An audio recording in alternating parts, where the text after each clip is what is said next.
तो hello dear students, आप सब लोगों का लेक्चर नंबर 2 में स्वागत है।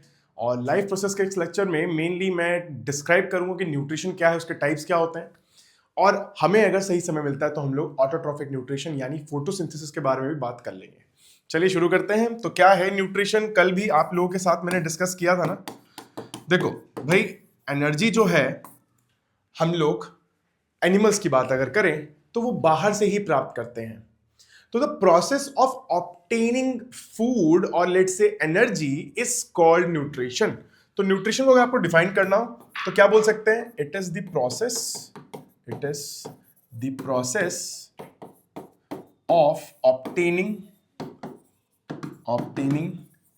Energy in the form of food. किसकी फॉर्म में होता है? फूड की फॉर्म में होता है। तो ये तो हो गया जी सबसे पहले ही हमारे बात कि न्यूट्रिशन क्या है। न्यूट्रिशन इज वेरी सिंपल कि भाई एनर्जी ऑब्टेन करने की प्रक्रिया को हम लोगों ने क्या बोल दिया है? न्यूट्रिशन।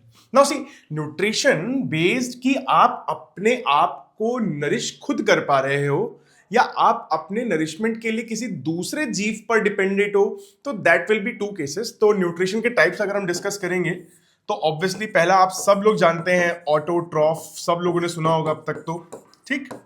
और दूसरा होता है हेट्रोट्रॉफ। तो this is autotroph and this is heterotroph, ठीक है।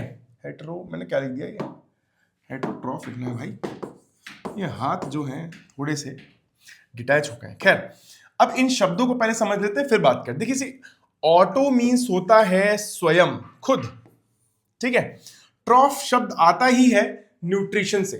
तो अगर अपना नरिशमेंट कोई खुद कर पा रहा है, हिंदी में से बोलते हैं स्वपोषित, खुद का पोषण खुद कर लेने वाले, तो ऑटो मीन्स सेल्फ और ट्रॉफ मीन्स होता है नरिशिंग या नरिशमेंट। मैंने नरिशिंग लिख दिया। तो ये हो जाता है आपके पास ऑटोट्रॉफ का डेफिनेशन। अच्छा, हेट्रो शब्द का मतलब ही होता है पराया, डिफरेंट। किसी और पे अगर आप आश्रित हो अपने भोजन के लिए, अपनी एनर्जी रिक्वायरमेंट्स के लिए, तो आप हो जाओगे हेट्रोट्रॉफ। तो हेट्रो शब्द का मतलब होता है डिफरेंट या फिर आप बोल सकते हो अदर, ठीक है। और ट्रॉफ मतलब आप जान गए हो, विच इज नरिशमेंट, ठीक। तो ये हो गए हमारे पास बेसिक दो टाइप। तो देखो, न्यूट्रिशन क्या है? न्यूट्रिशन वो प्रक्रिया है जिससे हम लोग एनर्जी ऑब्टेन कर रहे हैं in the form of food, ठीक है। अब अगर आप अपना फूड खुद बना सकते हो, खुद केपेबल हो, तो आप क्या कहलाओगे? एक ऑटोट्रॉफ। और अगर आप अपने फूड के लिए किसी और जीव पे डिपेंडेंट हो, फिर चाहे वो प्लांट हो या फिर एनिमल हो, तो आप हो जाओगे एक हेट्रोट्रॉफ, ठीक।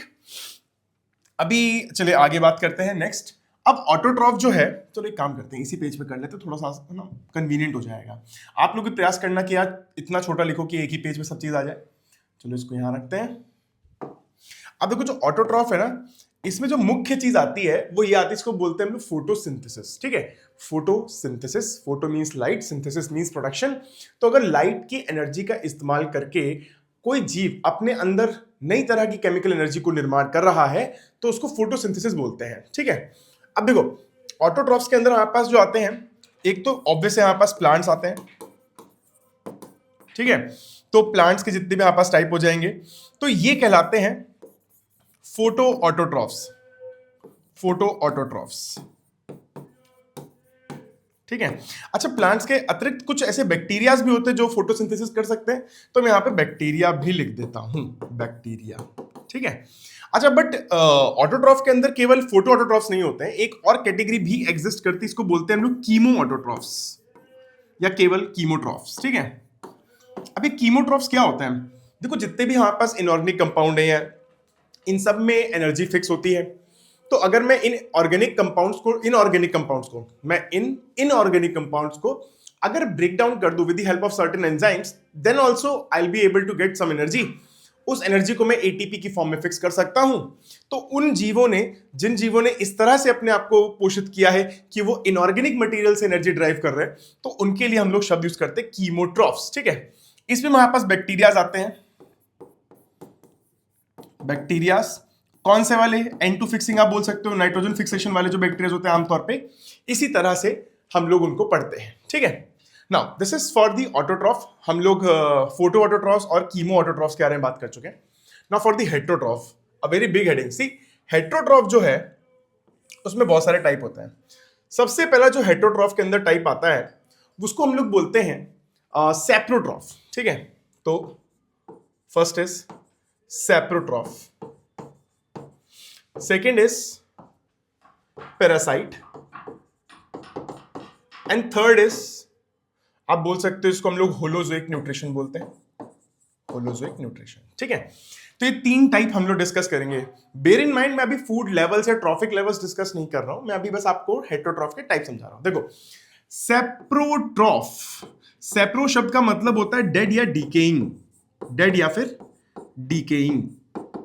तो अगर कोई जीव अपना भोजन किसी मृत प्लांट से या किसी मृत एनिमल से प्राप्त कर रहा है तो वो हो जाएगा एक सेप्रोट्रॉफ। ओके, अब देखो, क्योंकि डिपेंडेंट तो आप दूसरे पे ही हो, किसी की डेड बॉडी पे आप डिपेंडेंट हो, तो आप आओगे तो किस कैटेगरी में, एक हेटेरोट्रॉफ की कैटेगरी में, बट आप किसमें स्पेसिफिक चले जाओगे, सेप्रोट्रॉफ के अंदर कैटेगरी चली जाएगी। और सेकंड इज पैरासाइट, पैरासाइट का मतलब होता है परजीवी। आपने कई बार, अगर आप लोग बचपन में डिस्कवरी देखते हो तो डिस्कवरी में आपने कई बार सुना होगा परजीवी, परपोषी, इस तरह से शब्द इस्तेमाल होते हैं। तो परजीवी जो होता है दोस्तों वो होता है पैरासाइट। अच्छा, सेप्रोट्रॉफ में और पैरासाइट में काफी सिमिलरिटीज है, बस एक डिफरेंस ये है कि सेप्रोट्रॉफ डेड पे डिपेंडेंट है, और अगर कोई परजीवी है, कोई पैरासाइट है, तो वो किसी लिविंग पे डिपेंडेंट रहेगा। एग्जांपल के तौर पर अगर किसी के बालों में लेट से जुएं हैं, तो जुएं तब तक ही लगे रहेंगे या तब तक ही वहां से न्यूट्रिशन प्राप्त कर सकते हैं जब तक उसका होस्ट लिविंग है। इसलिए पैरासाइट जो है आपस दूसरी केस में जाते हैं। तो ये सर्वाइव करते हैं किस पे, survives on a living host, ठीक है, लिविंग होस्ट पे सर्वाइव करते हैं। पैरासाइट की जो डेफिनेशन होती है ना वो ये होती है कि इनको फ्री फूडिंग एंड लॉजिंग मिलता है, मतलब फ्री का खाने को और फ्री का रहने को जगह मिल जाता है। तो फ्री फूडिंग एंड लॉजिंग इसकी डेफिनेशन हो जाती है, free fooding and lodging. Lodging मतलब होता है ठहरने की जगह। Okay, now for the holozoic nutrition, see third kind, it is very important, इसको ही हम लोग डील करेंगे क्योंकि जो हायर एनिमल्स हैं वो इसी फॉर्म में अपना नरिशमेंट कर रहे हैं। होलोजोइक मतलब होलो means completely and Zoa means होता है एनिमल, मतलब कंप्लीटली एनिमल टाइप। तो यहां पर आप किसी की बॉडी से डेड या डिकेइंग किसी पे डिपेंडेंट नहीं हो, आप कॉम्प्लेक्स फूड को ऑब्टेन करते हो। कॉम्प्लेक्स फूड क्या होता है, कॉम्प्लेक्स फूड वो है जिसके अंदर आपको पॉलीसैकेराइड्स यानी कार्बोहाइड्रेट्स मिल सकते हैं, आपको वहां पे प्रोटीन्स मिल सकते हैं, बहुत बड़े बड़े प्रोटीन्स मिल सकते हैं, और आपको यहाँ पे फैट मॉलिक्यूल्स मिल सकते हैं, तो फाइबर भी हो सकता है, मिनरल्स हैं, वाइटामिन हैं। ऐसी this is a kind of food we call complex food. अब कॉम्प्लेक्स फूड को अपने शरीर में ग्रहण करने के बाद उसका अपने शरीर के अंदर ब्रेक डाउन करना means totally animal like break down, that is why we are going to call it holozoic nutrition, ठीक है। तो यहां पे हम लिखते हैं ऑब्टेन्स, क्या ऑब्टेन करता है, कॉम्प्लेक्स फूड। कॉम्प्लेक्स फूड की परिभाषा मैंने आपको बता दी, आप लोग प्लीज इसको लिख लीजिएगा कि कॉम्प्लेक्स फूड वो होता है इसमें हमारे पास हर तरह के मैक्रोन्यूट्रिएंट्स प्रेजेंट होते हैं, कार्बोहाइड्रेट, फैट, प्रोटीन्स, और माइक्रोन्यूट्रिएंट्स के रूप में मिनरल्स, विटामिन्स एटसेट्रा, ठीक है। तो obtain complex food and breaks it inside the body, अपनी बॉडी के अंदर ही उसका ब्रेक डाउन करता है। अगर मैं इसको इन दोनों से कंपेयर करूं तो यहां दोनों में देखो क्या फर्क है। ये कॉम्प्लेक्स फूड ऑब्टेन कर रहा है होलोजोइक जीव, जबकि parasite and saprotroph, C parasite जब किसी के ऊपर डिपेंडेंट रहेगा तो उसके शरीर से जो वो न्यूट्रिशन ऑब्टेन करने वाला वो सिंपल है ना कि कॉम्प्लेक्स है। इन द सेम मैनर जो सेप्रोट्रॉफ है, मेरी बात समझिएगा, लेट्स से यहां पे डेड बॉडी पड़ी किसी जीव की और उसमें प्रोटीन्स हैं, जो भी चीजें हैं, और लेट्स से ये बैक्टीरिया, तो बैक्टीरिया करता क्या है, बैक्टीरिया अपने सरफेस से कुछ एंजाइम्स रिलीज करेगा, और इन एंजाइम्स से क्या होगा, यहां पे जो डेड बॉडी है उसको ब्रेक डाउन होना शुरू हो जाएगा। मतलब डाइजेशन इसके शरीर के अंदर नहीं हो रहा है, इस बैक्टीरिया के शरीर के अंदर नहीं हो रहा है, इसके शरीर के बाहर हो रहा है with the help of enzymes. और जब यहां पे सिंपल फूड प्रेजेंट हो जाएगा तो ये बैक्टीरिया सिंपली उसको एब्जॉर्ब कर लेगा। तो that is why these two are different. Holozoic से कैसे डिफरेंट है, होलोजोइक में कॉम्प्लेक्स फूड ऑब्टेन किया जा रहा है, जो कि यहां पास की मेन बात बनती है। तो होपफुली आपको ये पहला पेज समझ में आ गया होगा, आपको डिफरेंसेस क्लियर हो गए होंगे। अब मैं आपको एक शब्द समझा देता हूं which is trophic level. Trophic level, देखिए ट्रॉफिक लेवल का मतलब क्या है। ट्रॉफ मतलब नरिशमेंट, आप किस तरह से नरिशमेंट प्राप्त कर रहे हो ये आपको एक श्रेणी में डाल देगा, ठीक है। जैसे एग्जांपल के तौर पे सबसे जो बॉटम में हमारे पास जो ट्रॉफिक लेवल होता है, एक काम करता हूं मैं, आप पिरामिड बनाता हूं, चलो लेट्स सी हमारे पास क्या पिरामिड शेप है। Yes we do have a pyramid shape, 2D में कर लेता है काम, और ये बनाएंगे ब्लैक पेन से, व्हाइट पेन, चलो। तो ये मैंने बनाया पिरामिड, ठीक है। ओ मेरे को अपने कोचिंग इंस्टीट्यूट वाले बोर्ड की याद पड़ गई दोस्तों। ठीक है, तो ये पिरामिड है। अच्छा, पिरामिड में सबसे जो बॉटम स्ट्रेटा होगा, सबसे बॉटम, तो देखो भाई जितना भी ये जीव जगत है, इसको जो ऊर्जा मिल रही है मुख्य रूप से वो आती है हमारे सन से। अब सन से आ रही है जो एनर्जी है, which is a physical form of energy, it gets converted and fixed by plants by the process of photosynthesis. ठीक है, तो मुख्य रूप से हमारे पास सबसे नीचेली कैटेगरी जो है, उनको इसीलिए हम लोग क्या बोल देते हैं दोस्तों, प्रोड्यूसर्स, निर्माता। क्यों प्रोड्यूसर्स बोला जा रहा है? Because they are going to fix the energy which is coming from the sun. No other organism can do that. ठीक है, एटलीस्ट अगर कोई कर भी लेता है, लेट्स से बैक्टीरिया अगर कर भी लेते हैं फोटोट्रॉफिज्म, तो they are not going to make it available for the next generation, next trophic level के लिए अवेलेबल नहीं है, वो खा नहीं सकता है। प्रोड्यूसर्स के बाद अब ऐसे जीव आएंगे जो इन प्रोड्यूसर्स पर डिपेंडेंट हैं। ठीक है, तो इनको हम आमतौर पे बोलते हैं कंज्यूमर्स। कंज्यूमर्स हो जाएंगे। अब कंज्यूमर्स के भी बहुत सारे कैटेगरी होंगे ऑब्वियसली। ठीक है, तो इनको हम लोग बोलेंगे, तो प्राइमरी कंज्यूमर बोल दीजिए आप इनको, primary consumer. Other than this you can also call them herbivores, इनको हम हर्बीवोर्स भी बोल सकते हैं, हर्बीवोर्स। ठीक है, ओके, समझ में आ गया। तो प्राइमरी कंज्यूमर या हर्बीवोर। प्राइमरी कंज्यूमर किन्हें बोल रहे हैं? जो डायरेक्टली प्रोड्यूसर्स पर डिपेंडेंट हैं। ठीक है, now for the next category अब आ जाएंगे हमारे पास सेकेंडरी कंज्यूमर्स। ठीक है, सेकेंडरी कंज्यूमर्स अपने नीचे से डिपेंडेंट रहेंगे अपने खाने के लिए। तो उप्स, तो ये कहलाएंगे हमारे कार्निवोर्स। ठीक है, या इनको आप लोग बोल सकते हो primary carnivores. These are primary carnivores. Okay, तो ये इस तरह से हो जाएगा। अच्छा, सेकेंडरी कंज्यूमर के ऊपर जो कैटेगरी एग्जिस्ट करती है उसको बोलते हैं टर्शरी कंज्यूमर्स। टर्शरी कंज्यूमर्स, या फिर आप इनको बोल सकते हो top carnivores. These are top carnivores. And आमतौर पे टॉप कार्निवोर हम उसे बोलते हैं जिसको कोई नेचुरली कंज्यूम नहीं कर रहा है। एग्जाम्पल के तौर पे शेर का शिकार कोई नेचुरली नहीं कर रहा है, वो मर जाता है, मरने के बाद हाइनास खा ले, कोई भी जीव उसे खा ले, वो एक डिफरेंट चीज है। Same case humans. Humans food chain में सबसे टॉप पे हैं, इसलिए हम लोग इन्हें टॉप कार्निवोर बोल दे रहे हैं। और भी बहुत सारे जीव हो सकते हैं। तो ये हमारे पास ट्रॉफिक लेवल्स हो गए। ठीक है, तो ट्रॉफिक लेवल्स सबसे नीचे कौन है हमारे पास? प्रोड्यूसर्स। प्रोड्यूसर्स क्या करेंगे? फोटोसिंथेसिस। फोटोसिंथेसिस, और यही हमारे पास सन की एनर्जी को क्या कर देता है? फिक्स कर देता है। Once the energy of sun is fixed by the producers, it will be made available to the next and so on trophic levels. इस तरह से आगे आगे आगे चलता चला जाता है कार्यक्रम। क्या यहां तक आपको क्लैरिटी हो गई है? होपफुली आपको हो गई होगी। तो ट्रॉफिक लेवल शब्द क्या हो गया? तो हम बोल सकते हैं कि ट्रॉफिक लेवल एक्चुअल में हमारे पास क्या है? एक फंक्शनल लेवल है। किसी भी ऑर्गेनिज्म को हम दे सकते हैं ये, डिपेंडिंग कि वो किस तरह से न्यूट्रिशन प्राप्त कर रहा है। ठीक है, अब जैसे एग्जांपल के तौर पे प्लांट्स ऑब्वियसली प्रोड्यूसर्स हो जाएंगे। अब लेट से मेरे पास एक काऊ है।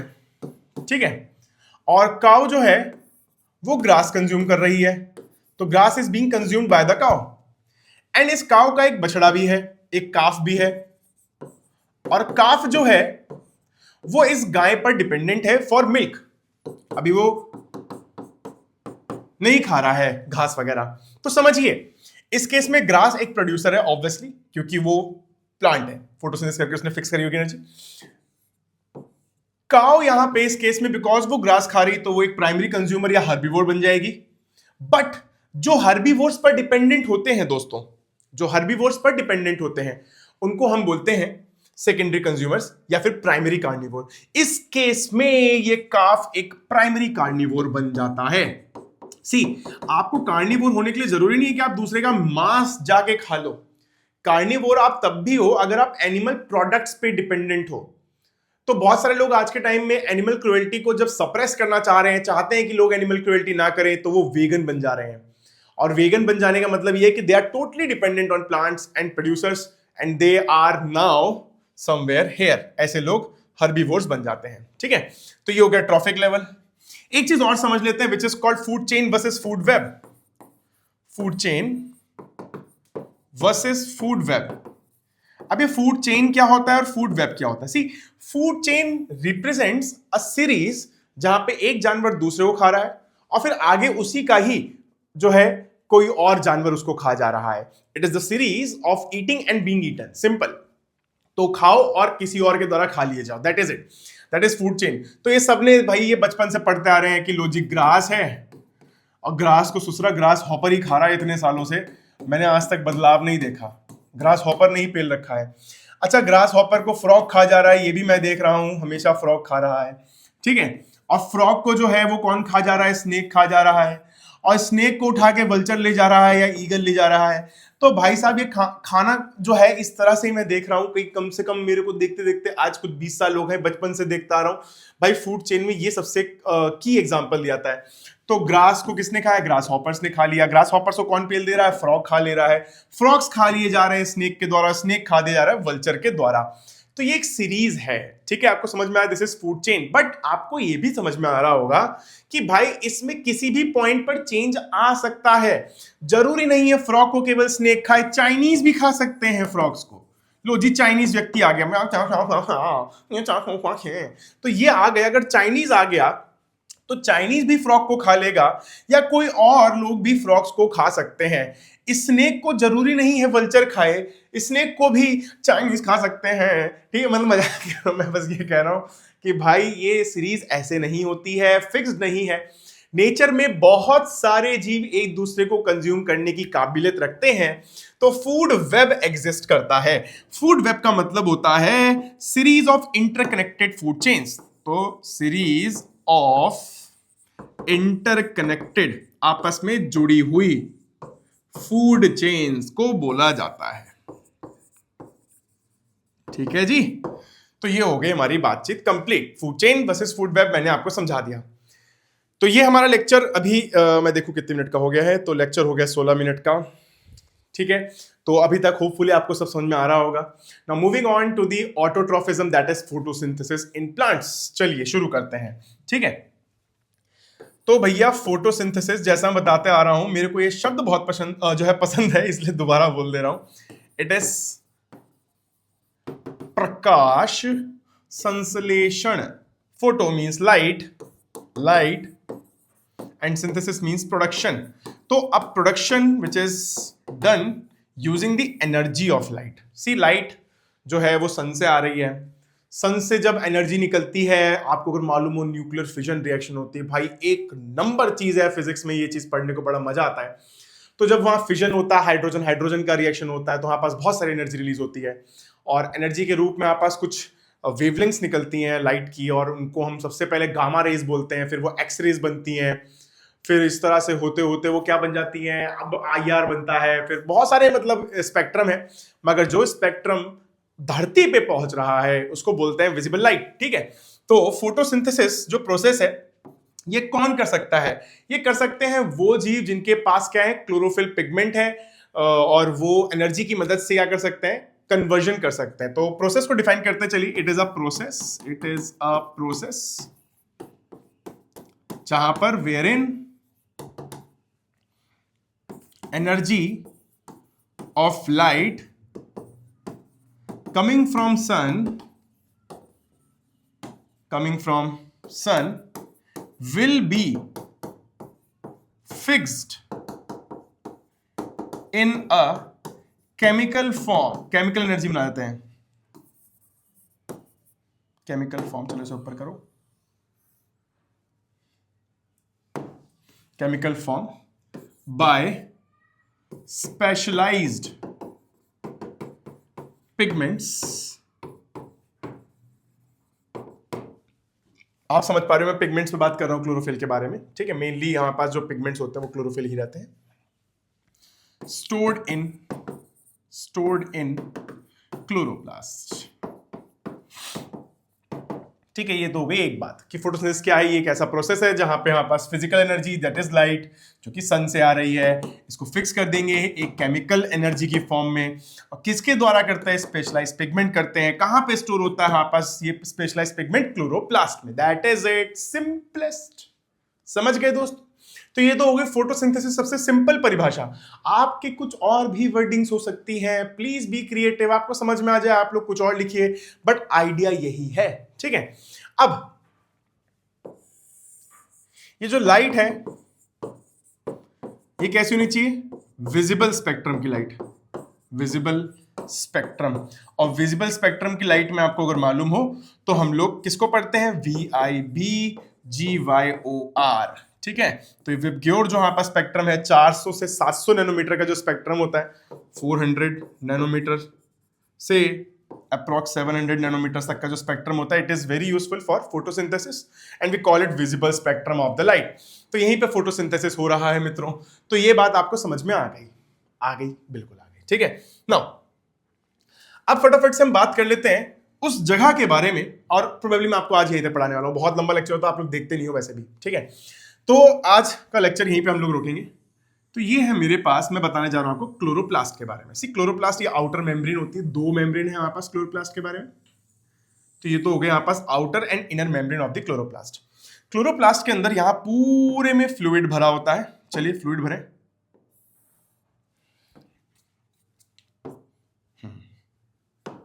तो यहां फ्लूइड भरा होता है, ऐसे जल्दी जल्दी कर देता, ठीक है।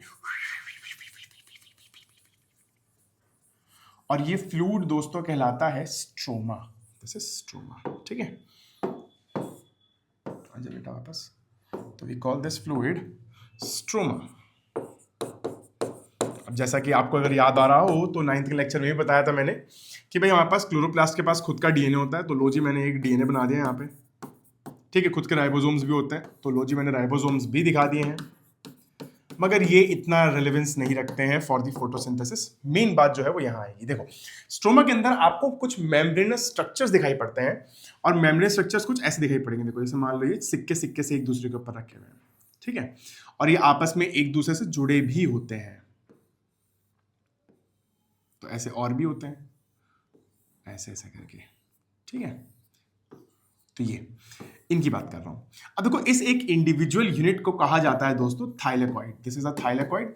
एक्चुअल में थाइलेकॉइड की वॉल्स में ही क्लोरोफिल पिगमेंट होता है। तो मैं लिख देता हूं ब्रैकेट डाल के कि pigment chlorophyll is present in the walls of thylakoid, ठीक है। अच्छा थाइलेकॉइड जो आपको दिख पा रहा होगा भाई, ये बहुत सारे एक दूसरे के ऊपर इस तरह से स्टैक्ड है, और इस स्टैक को बोलते हैं ग्राना, GRANA, ग्राना, ठीक है।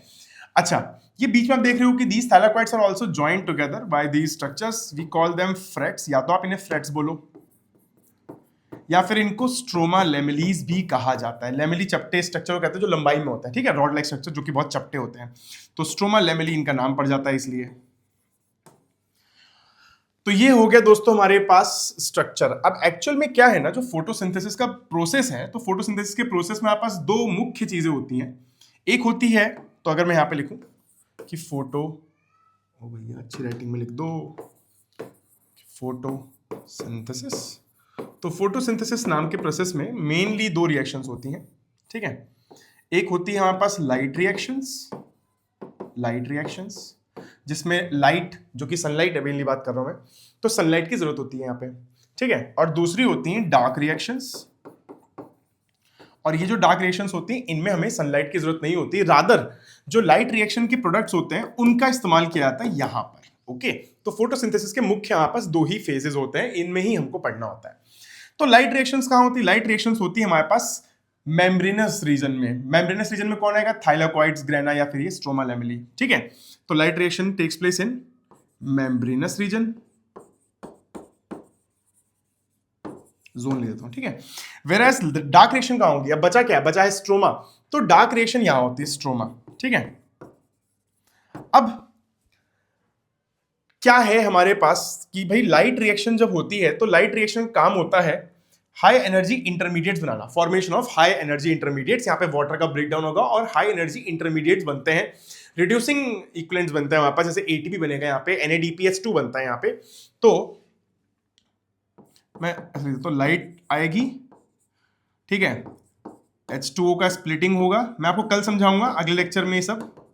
H2O का स्प्लिटिंग होगा, और स्प्लिट होने के बाद जो इलेक्ट्रॉन्स होंगे, प्रोटॉन्स होंगे, उनको इस्तेमाल करते हुए हम लोग क्या बनाते हैं? ATP plus NADPH2। इन 2 चीजों का यहां पे निर्माण हो जाता है, ठीक है। वेयरएज जब ये एटीपी और NADPS2 बन जाते हैं तो इनको ही स्ट्रोमा में भेज दिया जाता है कि जाओ बेटा अब आप काम करो। अच्छा, स्ट्रोमा में जब ये एटीपी और NADPS2 जाते हैं तो यहां पर जो रिएक्शंस होती हैं उनको बोलते हैं हम लोग biochemical reactions, carbon reactions. Technically इधर ही ग्लूकोज का निर्माण चलता है। तो यहां पे हम लेते हैं कि फॉर्मेशन ऑफ ग्लूकोज, ग्लूकोज का निर्माण होता है और ये ग्लूकोज आगे पॉलीमराइज हो जाता है लीव्स के अंदर और बन जाता है क्या, जिसको हम बोलते हैं स्टार्च। ओके, तो ये हो गया हमारे पास अभी तक की बातचीत। अब हो गया लेक्चर 25 मिनट का, इससे ऊपर मेरे को लगता है आप लोग देख नहीं पाते हो। तो अगर आप लोग अपना रिटेंशन बढ़ाओगे तो आप लोग नीचे कमेंट कर देना कि भैया हमने अपना रिटेंशन बढ़ा लिया है। अब आप 25 मिनट से भी ज़्यादा हमको पढ़ा सकते हो लगातार, हम चुपचाप मुंह पे उंगली धर के अच्छे से पढ़ेंगे। तो कमेंट्स कर देना कि हम चुपचाप मुंह पे उंगली धर के अच्छे से पढ़ेंगे, तो ही मैं इसके आगे आपको समय और बढ़ाऊंगा, 30 मिनट के लेक्चर भी डालूंगा। होपफुली जिस दिन आप इतने प्रिपेयर्ड हो जाओगे तो मैं 1 घंटे 1.5 घंटे का भी लेक्चर डालूंगा, ठीक है। बट तब तक सिलेबस खत्म हो जाएगा बिकॉज 9th 10th में बहुत ज़्यादा बायोलॉजी नहीं है, बट जितनी है बहुत इंटरेस्टिंग है। खैर आज हमने काफ़ी कुछ सीखा, काफ़ी कुछ जाना। हमें रटना नहीं है दोस्तों, हमें चीज़ों को बहुत अच्छे से समझना है और यही हमारा एजेंडा रहता है मेरे कोचिंग इंस्टीट्यूट में, विच इज मेटास्टेसिस क्लासेस, ठीक है। किसी को अगर इंटरेस्ट हो तो एक बार ये भी देखना कि मेरे इस मेटास्टेसिस शब्द का मतलब क्या होता है, ठीक है। चलिए खैर आज का लेक्चर इतना ही था, हम लोग दोबारा मिलेंगे, तब तक के लिए बाय बाय। होपफुली आपको लेक्चर्स पसंद आ रहे हो तो आप अपने दोस्तों का शेयर भी कर रहे होंगे।